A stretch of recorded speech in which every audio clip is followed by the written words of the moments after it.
considered the strengths of psychodynamic theories. First, they are clinically rich and engaging. Freud and later psychodynamic therapists offered many compelling case studies to illustrate their ideas. And so the psychodynamic perspective's rich clinical descriptions of intriguing cases continues to attract newcomers to this perspective. Second, their emphasis on childhood origins of psychopathology continues to be something very resonant within the field.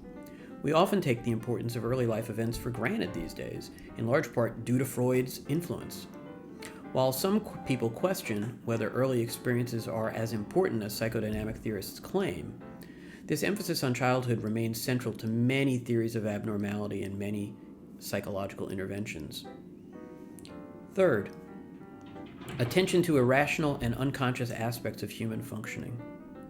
When it comes to abnormality, the psychoanalytic approach reminds us that sometimes reason has less influence over our behavior than irrational emotions and drives that we aren't aware of. Fourth, psychoanalysis as the first fully articulated form of therapy. Right? It was dubbed the talking cure by an early patient of Freud.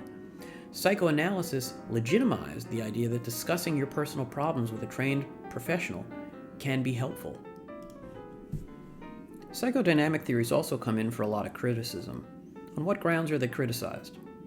First of all, Freudian perspectives are often identified as not being very scientific. This is probably because Freud relied almost exclusively on case studies rather than randomly controlled experiments. Also, a lot of Freud's concepts don't really lend themselves to traditional scientific inquiry.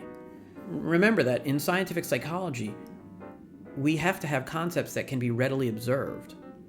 But a lot of what Freud talked about had to do with unconscious material, and that can't be directly observed. I've never seen an unconscious thought. Have you? So that makes it difficult to test. However, in recent times, psychodynamic therapists have really begun trying to undertake much more rigorous research on their approach, and this has yielded some promising results. Second, Freudian theory is considered sexist and culture biased.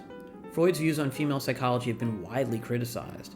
Early psychoanalysis also denied the reality of patient reports of sex abuse, and they argued that these reports were merely projected fantasies on the part of the clients. Finally, Freud's psychosexual stages, in assuming a very traditional nuclear family, have been criticized as culture biased, although there have been efforts to think about how psychosexual development might occur in non-nuclear family settings. Third, psychodynamic theories offer a deterministic view of people. Not everybody likes Freud's notion of psychic determinism, the idea that every mental event is caused. Theorists who emphasize choice and free will, the humanistic psychologists, for example, are especially critical of psychodynamic determinism. Fourth, some critics see psychodynamic perspectives as overly pathologizing. Of course, psychoanalysts view this as a strength, not a weakness. Freud himself wrote a book called The Psychopathology of Everyday Life. Still, the Freudian notion that everyone is a bit neurotic and that every little thing a person does potentially betrays some sort of underlying unconscious conflict just rubs some people the wrong way. To these folks, sometimes a cigar is just a cigar.